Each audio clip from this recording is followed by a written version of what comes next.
Welcome in, everybody, to the Bleacher Brothers Sports Network. Robbie Lastella here, and we are joined by special guest Isaac Bourne of Mid Major Madness.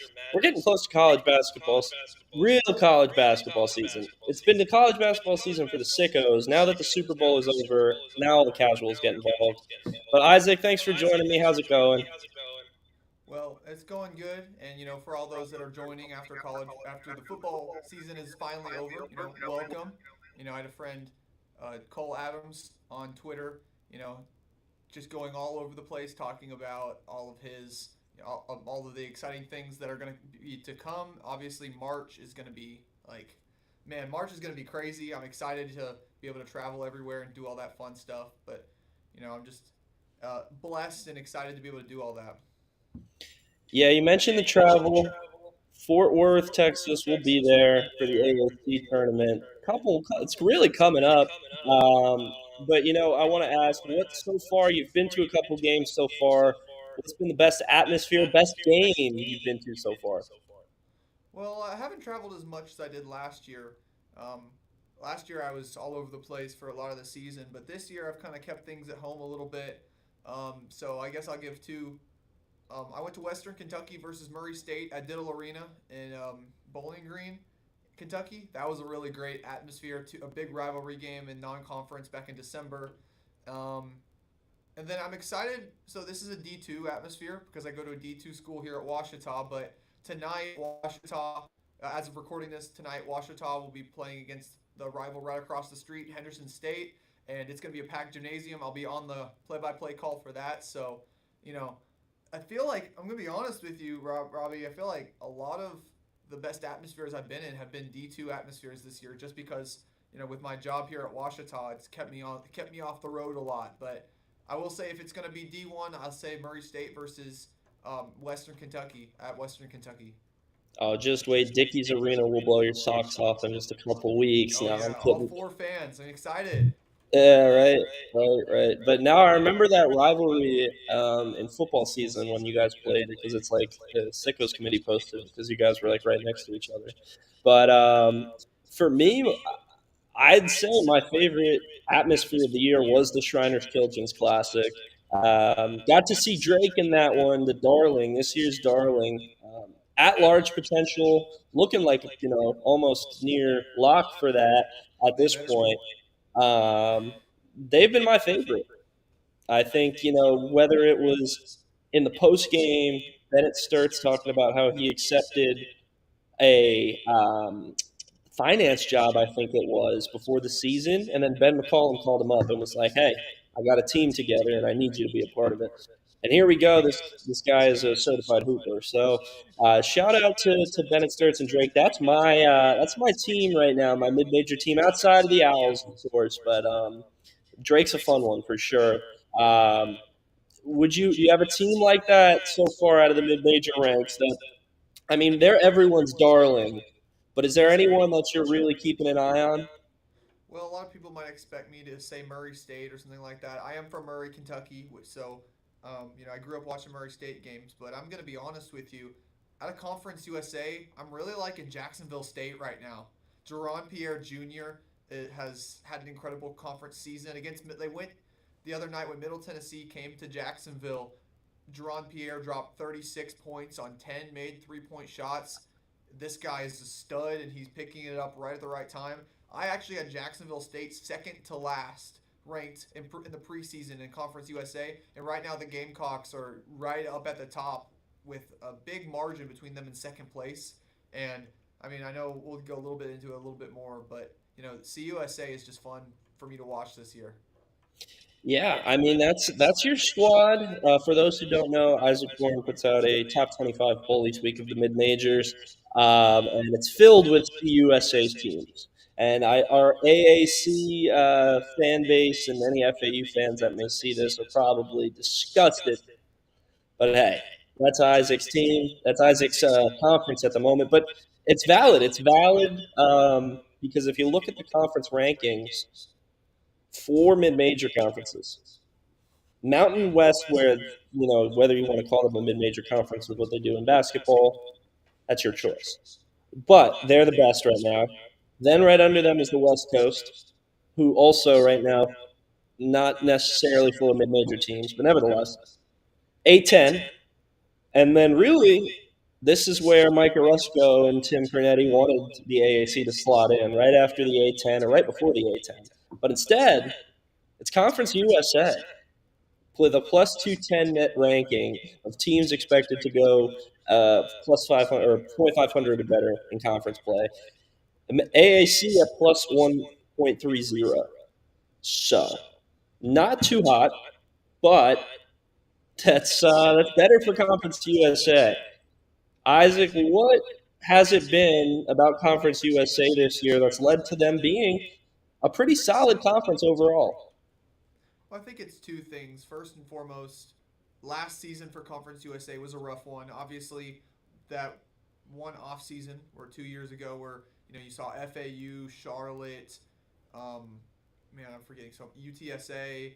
You saw UAB, a lot of teams. North Texas, all of those guys left Conference USA after what was an incredible offseason for or incredible postseason for them. You saw North Texas and UAB go far in the NIT, and then you saw FAU make that Final Four run, which I mean where we met at. So I'm glad that it happened, but after that, all those teams they ran out to the American Conference, where the American Conference is trying their best to kind of look like a power conference. And I mean, in some ways, I mean they have achieved that. Memphis is a team that I really do feel like has the ability and had the ability for a long time to be a power team. But you know, Conference USA this season has just been so solid across the board. I think when you look at a conference like the AAC, you've got Memphis at the top, and then I feel like it's a big drop off for the rest of the teams. But you look at look at Conference USA, and I mean every single team in Conference USA, outside of maybe FIU and Sam Houston State, have the chance still at this point to win the conference if they go on a run, just because it's so competitive from top to bottom. Like the ranked eighth team in the conference, Western Kentucky, has a top 72 defense in the nation, according to Ken Palm, and they're the Hmm. eighth team in the conference. So, I mean, Liberty, they've got a great squad. Jacksonville State, I already mentioned them. Middle Tennessee is also a great team. Justin Porter and Cam Weston have really come alive this season after a pretty upsetting, I'll say, no, maybe not upsetting, but disappointing season last year for the Blue Raiders. So, I mean, across the board, I mean, Louisiana Tech, they've got Daniel Bacho. Many thought Louisiana Tech could run it back, but especially even after the loss of Isaiah Crawford. I mean, you go up and down the line, this conference just has depth, which is, a lot of times over here they say the Valley runs deep with the Missouri Valley Conference, but I mean, last year Conference USA would slot in right under the Missouri Valley, but right now it slots in just two spots over that conference. So just across the board, I Hmm. think they've ran it well this year too with those road trips and the ability to like Kennesaw State and Jacksonville State. That's a weekend. Middle Tennessee, Western Kentucky. That's a weekend. UTEP and New Mexico State. That's a weekend. I feel like just the ability to use that nationwide coverage and like find a way to like you have a team like Middle Tennessee. They go out west for one weekend. They're going to play both teams out west. I think no conference does it better than the scheduling and the way and the team placement than Conference USA. Yeah, shout out to them because when FAU was in the conference for a while, the TV deal was bad. Now it's better. It's better. And yeah, you mentioned Kennesaw State. They have one of my favorite wins of the season at home when that place was rocking against Rutgers. I thought that was a pretty cool atmosphere. Um, and you know what? Credit them. This is their first year in CUSA, right? Yeah. So look at them. I mean, they're right in the midst of it, and maybe they make some noise. I don't know. The curtain is a legendary thing over there at the CUSA tournament, so maybe they make some noise. Unfortunately for FIU, they won't be making any noise. For the Owls fans in attendance, you can root for that one. But other than that, USA is pretty strong. Even New Mexico State, who had looked to be dead to rights when they had that scandal a couple years ago, and now they look pretty good. I mean, they're 5-5. They're right behind like that thick right there in the middle. Like you mentioned, it's really anybody that can kind of do it. But Liberty, to me, I saw them in person. I always joke about them with you, but they're a well coached team.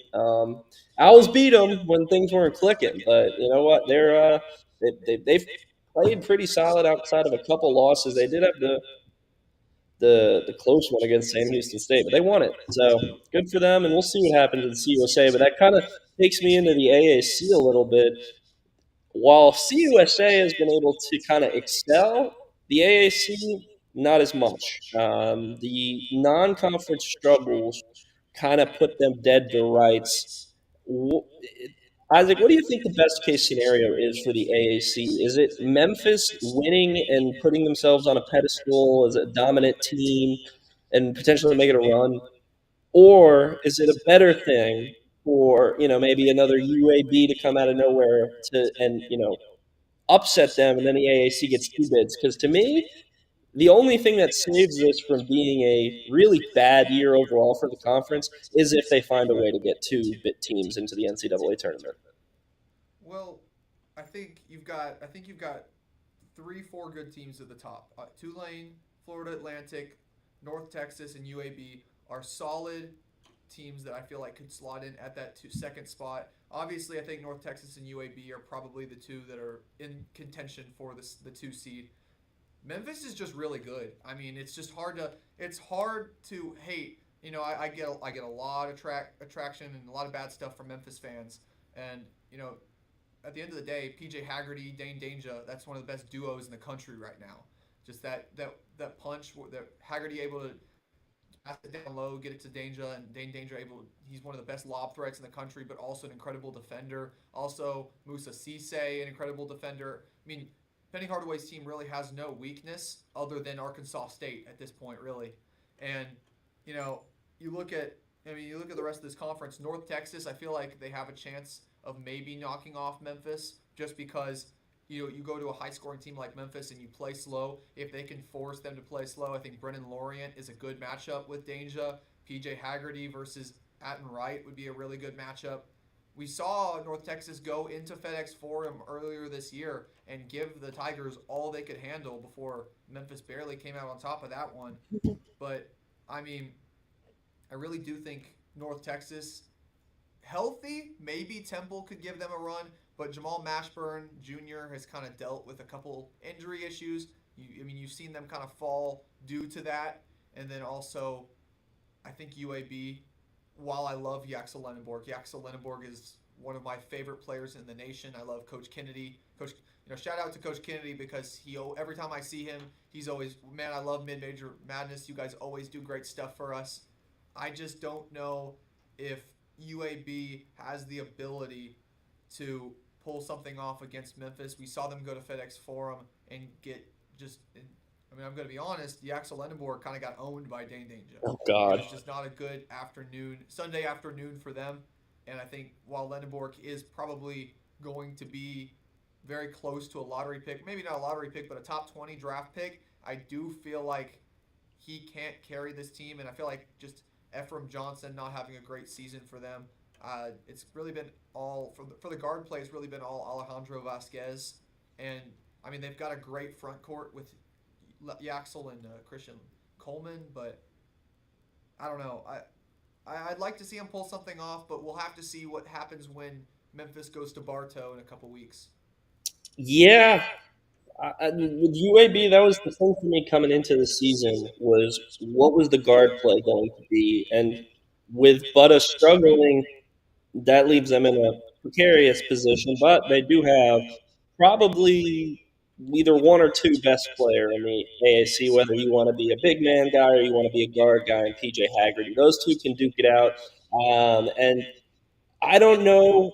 North Texas, the reason why I think they could make some noise is obviously the defense. If they could slow down Memphis and PJ Haggerty, a dogfight with Memphis is anybody's game. They've fared better in close games this year than they have. But I don't know. Even right now, I've seen a lot of FAU, and FAU looks like a very tough team at the moment. I want to go see them beat Temple this Saturday. Then they've got a Wichita game that could be a trap. They beat those. They beat their next two opponents. That sets up an interesting game with Memphis on the road next Sunday. Should FAU find a way to win that, then all of a sudden, then FAU's making some noise heading into the AAC tournament. That's why, to me, this conference is just wide open. Um, I mean, even Tulsa knocking off Temple yesterday. That's just so random. UTSA knocking off UNT, very random. Like these things can happen in Denton, and especially like the first couple games and like they're playing them at North Texas. I don't think those games are going to be where the weird stuff happens. Maybe we see a 12 seed Rice or an 11 seed Rice make some noise out of nowhere. So the AAC is one to keep an eye on, as well as Conference USA. To me, there's outside of that, I'm not the most, I don't follow these conferences diehard, but what I have noticed in the Big West, I'm trying to pull it up, but my phone is going incredibly slow right now. But there's a pair of teams out there that I personally think should both be in the NCAA tournament. I mean, you look at UC Irvine and UC San Diego. Both those teams at 20-4 right now, 10-2. Both of those guys have played pretty well out there. And if I'm not mistaken, I believe one of the nation's top scorers is in that conference as well. Yeah, Ty Johnson in that conference as well. So you've got two teams at the top there that have kind of been carrying that. And then you got one of the top scorers in the nation. That's a fun conference. I don't know. I know you're not a big West Coast guy, but have you caught any UC San Diego or UC Irvine basketball up late at night over there? Oh yes. I do love some late night basketball. And one thing also, you mentioned UC Irvine and UC San Diego. I'd even raise you UC Riverside. That it's so funny to me because UC Irvine and UC San Diego, they both only have two in-conference losses. One of those losses goes to each other. UC Irvine went to UC San Diego and beat them earlier this year, and then UCSD went to UC Irvine and beat UC Irvine at their place. But then they've both traveled to UC Riverside and they've both lost at Riverside. So it's a fun conference because UC Riverside is just a team that decides, we don't always have to beat all the other teams, but we want to beat the two best ones. And I really think that those UC Riverside losses is what's really keeping Irvine and San Diego out of the bubble discussion. And it's a funny conference because the Big West having its best season of all time and it's being inhibited. It's almost like the equivalent of Memphis being kept out of the tournament because they lose to Charlotte, which is just insane because Memphis has beaten every other team. So it's almost like if that Temple loss kept Memphis out of the tournament. Yeah, and I want to say shout out to UC Riverside. I saw an interview, I believe it was with that Sam Fetterman did with Mike Magpio over the summer, and that's when I learned about that Columbia coaching tree with Todd Golden as well from like the early 2010s. There's a ton of coaches that were a part of those staffs and from like 2010 to 2014 up at Columbia, which I thought was pretty interesting. But yeah, they've got coaches in that league. They've got talent. Yeah, in last year.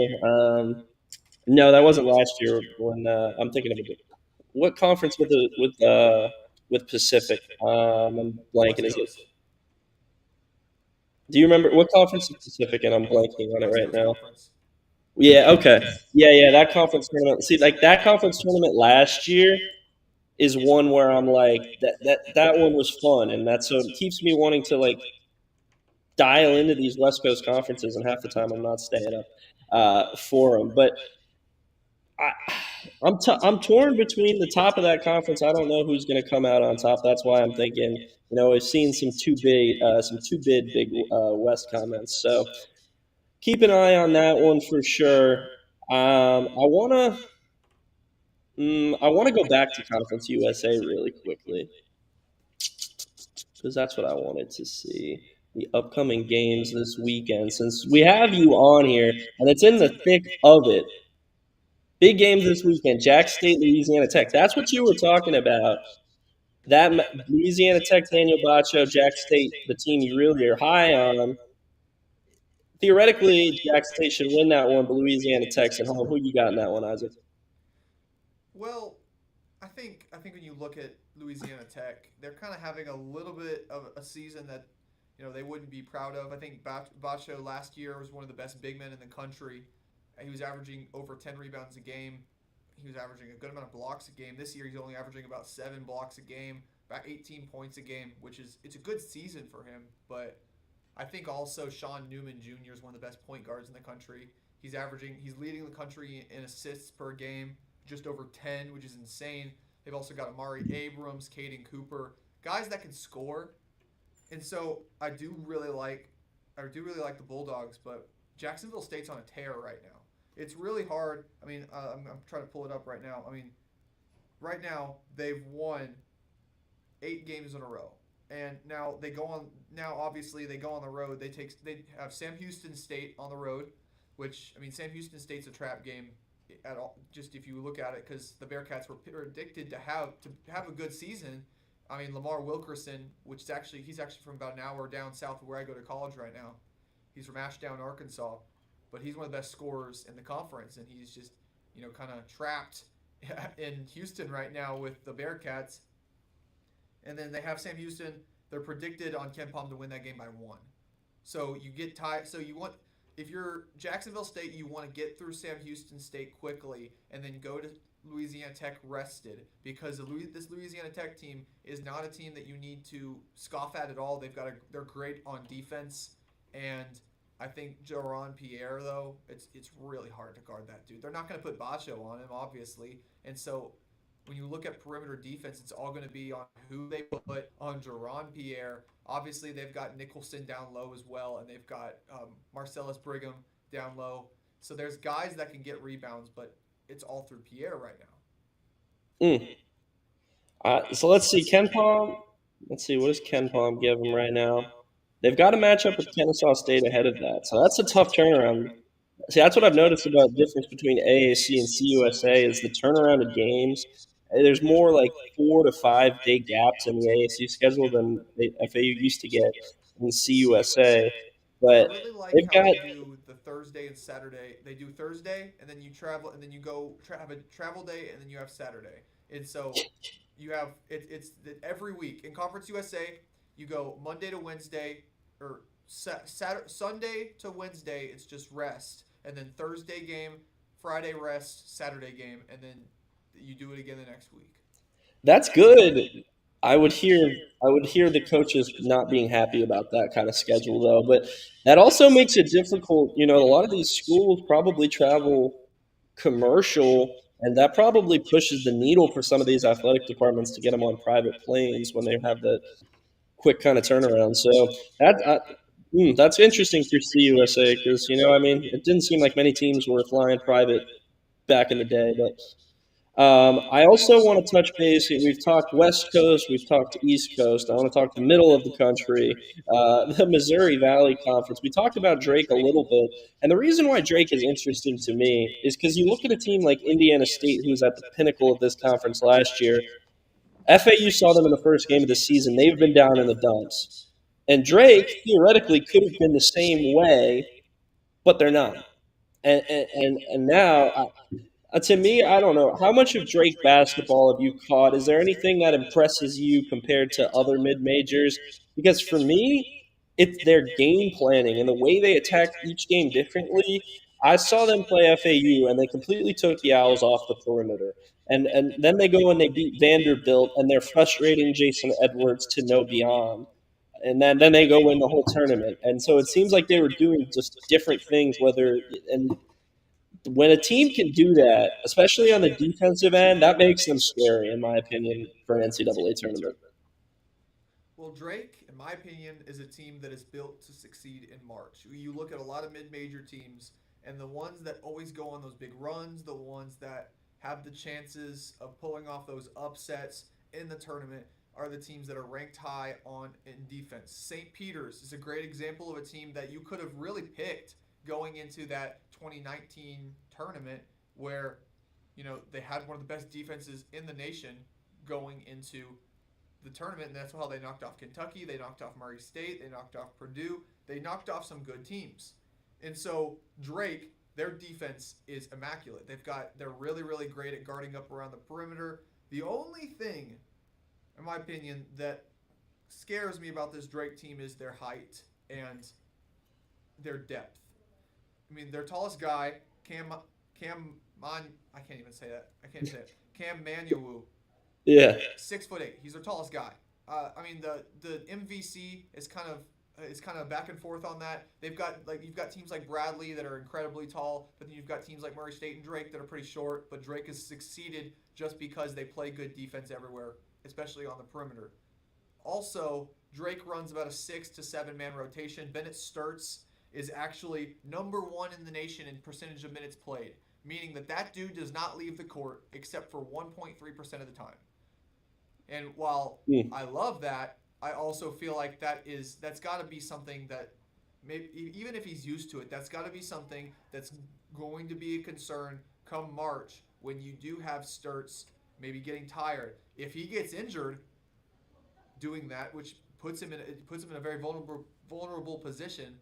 I do feel like it's a bit of a worrisome thing, but besides that, I mean, you've seen the defense, you've seen the fact that they can shoot, you've seen that they can go toe to they can do that to anyone in the nation. They're not just doing that to MVC competition. You saw them do that to Vanderbilt. You saw them do that.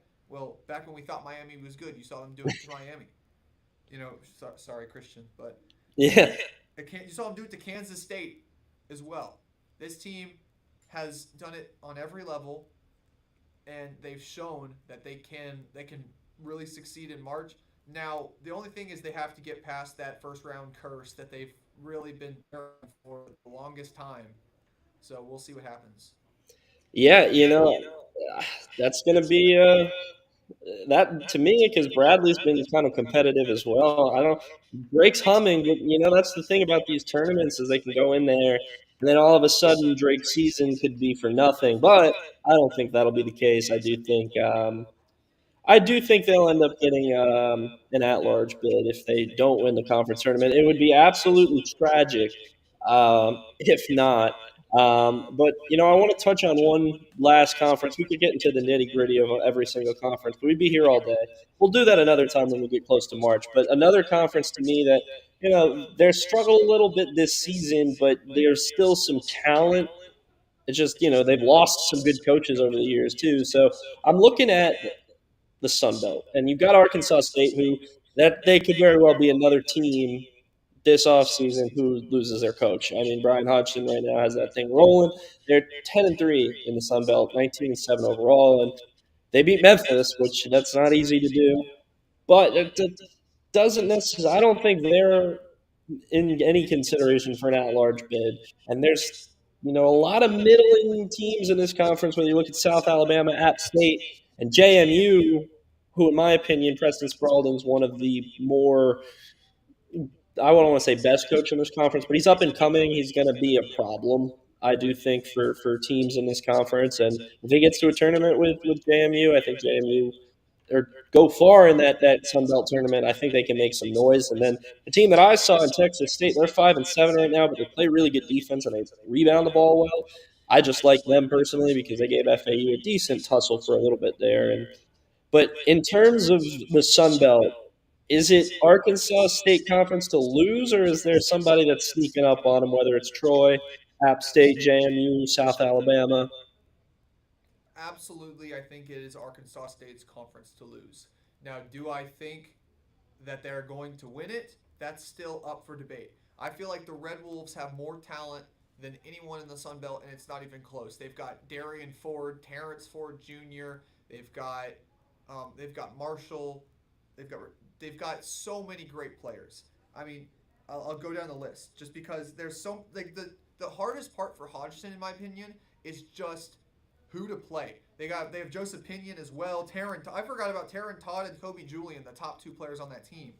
I mean, Isaiah Nelson, DeAndre Dominguez. This team is deep. They've got 8, 9 guys that I feel like could start on any Sun Belt team. They could even possibly start for a Power Five team. But recently I haven't really liked what I've seen from the Red Wolves. I think last week was a good example of that. I mean, they went into Marshall, they lost to Marshall, and then they took a loss to Kent State. Obviously, two road games, the Sun Belt, and then also that Sun Belt MAC challenge is hard. Obviously, the Sun Belt's a conference that even if you are really good in it, you're still going to lose a couple games. But you can't be losing two games in a row. They did that earlier this season with the James Madison South Alabama dropping two in a row. And I just feel like that comes down to just, you've got to be more disciplined as a team. You've got to be able to not drop those silly games. That Marshall loss, just a good example of, the Thundering Herd playing really well. But now they have Troy coming up. They've got Troy and South Alabama coming up. Two teams that are, they're the best of the best in the Sun Belt. And if the Red Wolves want to prove that they're going to bring their best foot forward into March, I think these next two games are vital for them. Now, also, you talked about James Madison. I cover a lot of the Ohio Valley Conference, so I watched a lot of Morehead State last year, which is where Preston Spradlin comes from. And Mark Freeman is a success story for me for the Dukes that I would love to talk about. Mark Freeman, a guy that was the OVC preseason player of the year last season, then gets injured in the preseason due to that OVC guard curse, and then sits the whole year as the Eagles go on to win the conference with Riley Minix and Drew Thelwell and all those guys. Freeman comes back this year and is the best player on James Madison. He has really shown that you can come back from injury, and I'm just really happy for him. I'm really happy for Coach Spradlin being able to get that out of him, and I'm really interested to see where Spradlin goes in the future. I think that he might have a year or two more with the Dukes, but every single time Preston Spradlin has been placed as the head coach of a basketball team, he's helped them and led them to success. So I wouldn't see him staying in the Sun Belt, just like you wouldn't see Hodgson staying in the Sun Belt very long either. Because, Hodgson's contract was literally built for the fact that he might be gone in the next couple of years.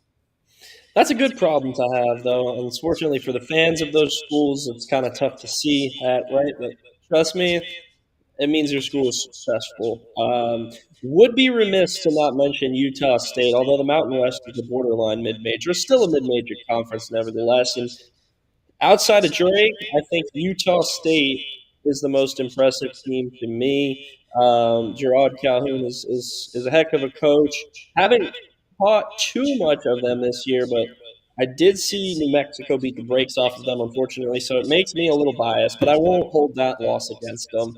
I think it's really impressive. They had like no returning players, and so for them to have the success that they're having, I think that's really, really just a sign of the times. Like people want to, chalk up year ones as, new team, new coach, we're going to suck. But Utah State hasn't had that issue. Drake hasn't had that issue, and FAU had that issue, and now they look to not have that issue. So it's all like changing with the way you approach a year one. And I think Utah State's an example of a kind of blueprint teams need to follow. You can go get a successful coach from just about anywhere, and if they have a good system that they can replicate and they can recruit, you'll be all right. Have you caught any Utah State basketball this season, Isaac, or am I finally catching you off guard? No, I've watched Utah State. I think Danny Sprinkle had a great year with them last year, and then now Gerard Calhoun having a great year. But you also mentioned another team that I feel like I do also feel the need to move to. Utah State had a great season, but really the team that's catching fire right now has to be the Lobos. Yeah. Out in New Mexico. Without JT Toppin. The most electric environment in college basketball, in my opinion. Would you agree? Yeah, no, that place is rocking. Good atmosphere, good players, good coach. I think that place is set up for success for a while. Like to see them lose their best player in JT Toppin and have no issue, that's really just insane to me. Nelly Jr. Joseph, I always seem to tune in when he's having a good game. That's got to be like the Patino connection a little bit. Played for Pops at Iona, and now he's balling for the Sun. That's kind of the way college basketball is looking right now. You send your, I don't know, kind of like a development team a little bit, but I don't know if I'd say Big East to Mountain West would be developmental. But another guy on that team who I saw a lot last year, and it was a heck of a point guard, and CJ Nolan is now kind of just like a reserve guard a little bit for them. Still significant playing time, but it's not like the go-to guy in a way where after Jason Edwards, who was at North Texas last year, I just think they're really deep. And as you mentioned, I don't know if Utah. Well, you mentioned that they're hot, but I don't know if Utah State will have the depth and the scoring to keep up with New Mexico. Just you look at them; they're not top heavy. They've got four guys in double figures, five guys right around it. So I don't know who's. It's really a toss up between Utah State and New Mexico, but I would give it to New Mexico just because of the experience and definitely getting to play in front of that crowd is probably give you some boosts. I think also it'll be really crucial. Utah State is going to the pit this Sunday, so we'll see if New Mexico and the Lobos, if they can take 2 games in a row, or if it is just or if it is going to be a 1-1. I feel like New Mexico has the best chance out of the Mountain West to get the highest auto bid. I do feel like San Diego State is also a great team out of the Mountain West. Utah State and New Mexico, which is surprising to me, are probably the 2 best teams in the Mountain West, and I feel like the Aztecs are falling a little bit behind, which I never thought I'd say that, especially with them moving to the Pac-12 in the near future. Yeah, they came back the other night, and I still think that's just like a sign of San Diego State still hanging around. Then all of a sudden, they'll be making some noise and find a way into March. That's just seems like their way of doing things. And I won't touch too deep on the West Coast Conference, as you mentioned. We may have a friend of the conference in Rocco Miller coming on here in the near future, but San Francisco finally getting that elusive win, beating St. Mary's. I think you know I don't know if San Francisco will beat Gonzaga or St. Mary's in a tournament setting, but that was a big win for them. And I don't know, that's a team to keep an eye on. They've been around forever. They're that storied franchise. If they get into March somehow by the grace of the West Coast Conference tournament, keep an eye out on them. They kept it close with Memphis earlier in the year.